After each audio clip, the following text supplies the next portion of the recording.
Hey everyone, Dr. Anna here, and we are in the rock fossils and time module, and this is segment 7. We're going to start talking about the sedimentary environments. When you look at a sedimentary environment, it is really important to be able to recognize the paleoplate tectonic setting of the area because this is how we can find geologic resources. Remember, we talked about this in physical geology that the geologic resources today are not on the surface anymore. They are all gone.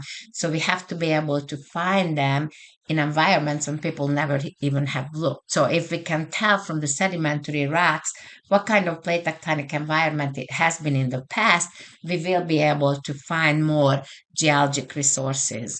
So we have to talk about them. And the three most important types is the siliciclastic long system, the siliciclastic short system, and the carbonate dominated system. Let's start siliciclastic long system. Here is a drawing of it. It's with the cross section from the mountain all the way to the deep water. And when you have a complete sequence of depositional environments from all the way the mountains to the deep water, all the different environments are present, like the tidal, the shallow marine, the deep marine. So you can see every kind of sediment. At the beginning, it is usually unstable, poorly salted, immature gravels, either breccia or conglomerate. And by the end, these sediments are becoming all mature quartz sandstone or clay. This system usually develops on large continents because you need to have distance from the immature gravel and conglomerate to make mature quartz sandstone. So we know that when you find quartz sandstone somewhere, that the continent had to be big enough to be able to go through the whole erosional cycle. Usually this happens on passive margins.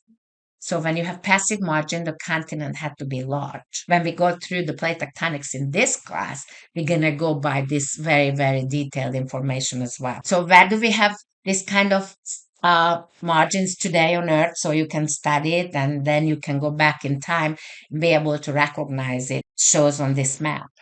See, you can see that the eastern United States of America is nothing but a passive margin. And when you go to Myrtle Beach, you basically see this system right here. That's Myrtle Beach. So from now on, if you ever go to Myrtle Beach, you are walking on a passive margin. So I hope you feel better about knowing what you're doing. So that is in this part of the US right here. But if you went to South America or Western Africa, even Eastern Africa or India, Australia, and of course Western Europe, you are going to walk on passive margins. So that's kind of cool. I think it will make you feel better. Now, if you look at the sand, this is what it is. You see, it's mostly quartz sand. There is a couple of low garnets, and then probably a couple of low amphiboles, but this is mostly quartz sand. So it's a typical passive margin sediment. Okay, the second one is the siliciclastic short system. And on this first figure, this is the area right here. So you can see that the mountains are right here and the deep water is very close. So it's a small continent. Most of the time, this is happening on active plate boundaries, like Japan. You can see that this is a cross section of Japan, basically. Remember, Japan is an oceanic plate boundary, and you got the volcanoes, and those volcanoes will be formed as gravels, conglomerate, and breccias on the beach. And then if you go down from the beach, you're gonna have gray rock is in the deep water, which means it's not mature sediment at all. And this is how it looks like. You can see the mountain is right here, and the beach is definitely not quartz sandstone. The last one is the carbonate dominated system. And when you have carbonate dominated system, you will have to know that this develops at places where the siliciclastic source lands are very, very low. So that means that the siliciclastic sediment doesn't get not even close to the beach, or it's very, very, very far away. Normally, the water is shallow. The climates are tropical or subtropical. You're going to have very warm, clear, shallow water with different types of fossil-rich limestone or dolomite, away from the intertidal area, which means the beach area, to the deep water. Now, where do we have this kind of systems on the earth today? It shows on this this map. You can see it's only in the tropics. So if you want to see, like myself, I'm a carbonate geologist. I'm trained as a carbonate geologist at Virginia Tech. So when I was learning about the carbonates, I had to travel to these different places to be able to see them, because that's how you study for your future, that you will have to be able to go and see what's happening today. For when you go back into your study area, looking at the rocks, you will be able to interpret how they formed today, because that's how they were formed in the past as well. So therefore, this is how we study it. If you go to the Keys, that's a typical carbonate platform and carbonate dominated environment. And everything from the road, you park your car, all the way to the deep water, it's everything is carbonate. Even the green plants, when they die, they will make carbonate mud. So whatever you see here on these pictures, which I took in the Keys, like around the middle, is carbonate. And this is the tidal area, and all these little pond kind of features will have like clams and snails and beautiful little green plants. And that's all. When they die, everything is falling apart as carbonate mud. The watercolor, usually the shallow watercolor, is usually this beautiful turquoise color, and this area is where the coral reefs are. Coral reefs are right here. And then the beach area is nothing but carbonate sand. So this is all not limestone yet, just carbonate sand. So it's not quartz sand. When you walk on this, it feels completely different. And this area is going to be carbonate mud. When you step into it, you kind of sink into it really quickly. We have been talking about sea level changes. So this slide is about the sea level changes. What causes transgressions and regressions? I hope you already are wondering about what causes transgressions and regressions. We see them all the time, all throughout the Earth history. Here we're talking about that we have three different scales of sea level changing. That's what causes these transgressive, regressive cycles. So we have the global, also called eustatic. And inside that, we have three scales. The first one is the long-term sea level change. That is about 100 million year old cycle. And that is caused by the changing between ice age and greenhouse time.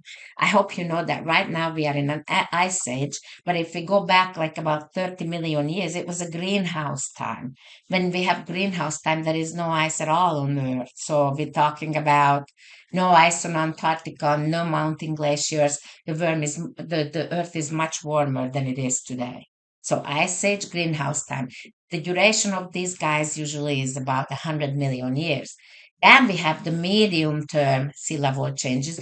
Those are related to plate tectonic movements. Remember when all the continents are together versus when they are all spread apart, like today? We have seven big continents. So the medium term sea level changes are related to plate tectonic movements, and they are about 40 million year long. And the last one is the short term sea level changes. The short term sea level changes are caused by climate changes because of the gravitational movement between the planets. These are high frequency sea level changes, and they are usually 100, 40, and 20 kilo year. Kilo year means 1,000. Kilo is 1,000. Toward the end of the class, we're going to talk much more about the short-term sea level changes. It's really important. So 100,000 year, 40,000, and 20,000 year cycles. And as I said, starting with the Triassic, we're going to talk a lot more about this. Now, so these three was the global or eustatic sea level changes. Then we also have the so-called local sea level changes. And those are just related with uplifting, subsidence, and it just for the local basin. So if you want to see how a regression would look like, because Today we are in a transgression. We just have to go to the west part of the United States because remember, on the west we have oceanic continental plate boundary, like in Oregon and Washington state. So therefore, the mountains are uplifting as we speak. So relative to that, the sea level is going down, even though the eustatic sea level is now going up. So we are in a transgression. Locally, you can actually see and study what happens during regression, which is really, really good for geologists. So now we're going to start talking about fossils. And you already know that the fossils are the remains of or traces of prehistoric organisms. They are most common in sedimentary rocks and in some accumulation. Of course, when you have a volcanic ash deposit, you will find fossils in them too because animals were grazing. And when that happens, they're just going to be covered up. You will be able to study them later. Fossils provide some of the evidence of organic evolution, and many fossils of organisms now extinct. Like only 10%, that was the beginning of physical geology. I said only 10% of the ever lived living things are presently on Earth. 90% of the ever lived organisms are now extinct. So the fossils are really important because it helps us to learn about the evolution and it also helps us to learn about previous life forms. How do fossils form? This is really important to know about because anywhere you go, people who do not believe that there is evolution will say that we have missing links, that not we don't have transitional forms. So I want you to stop here and think about how fossilization will happen. What has to happen to be able to have a fossil? Think about it. There is a bird flying high in the sky and it dies. It falls down. What happens to it? Yeah, you're right. The scavengers are coming and gonna eat it up, even the bones. So nothing is gonna stay behind. So any organisms which lives on the terrestrial area, which means on the continents, are not gonna have anything left after they die. Nothing. Unless somebody buried them and therefore there is a chance for it to not to be eaten up. So understand that the only way fossils can form if the animal or the living thing was in water and got covered up after that very quickly so nothing can eat it up. Otherwise, they would be scavenged, they would be eaten up completely. So if we think about preservation of living things, just think about what could be the best way to preserve something, like unaltered, like completely as it is. Remember the pharaohs and mummification, those kind of situation, or somebody freezes in the ice. That's also a possibility if you think about it. So the best way to be completely, absolutely preserved, unaltered, is happening in by freezing. It could be mummification, means dried out, and it can be in amber. Remember the mosquitoes in amber? They made the um, movie about. Or it could also be in tar. In Los Angeles, there is a really cool place. They call it the tar pits, and there they can find pretty unaltered animals. The other possibility is when the remains are altered. So it's hard to study the original structure because you cannot really see it. So that basically changes the composition of the original structure of the living thing. Then we have the so-called body fossils. When we have a body fossils, uh, that just means that there is durable skeletal elements such as bones, teeth, and shells, like this fish fossil right here. Then you can have trace fossils. Trace fossils is just indication of organic activity, like tracks, trails, burrows, nests, sometimes even the coprolite. So when the animal poop, then that stays behind and gets preserved. These are the unaltered ones, like you can see the insect in amber or the preservation in tar. This is one of the most famous unaltered fossil. It's a 40,000 years old frozen baby mammoth, which they found in Siberia. You can even see the hair on the side of and in the belly, there was still seeds of plants the baby ate before it died. So they could actually plant it and grow it, which is really cool. And these are the altered remains. Like this is a typical petrified tree stump in Florissant in Colorado. And this was these trees were died because of volcanic mud flows, and they become silicified. So it's not the original tree material at all, but all the structures are kind of preserved. Then we have the molds and the cast. So right here, when you have a cast, that means the animal died out, and then the mold is the whole of its body, and then it fills up with other sediment, and that's the cast. So the mold is the whole of the animal. Cast is when the mold fills up with some other sediment, and that's how it gets preserved. You can see it's pretty detailed. If you have to really study the composition to be able to figure out that it's actually a cast.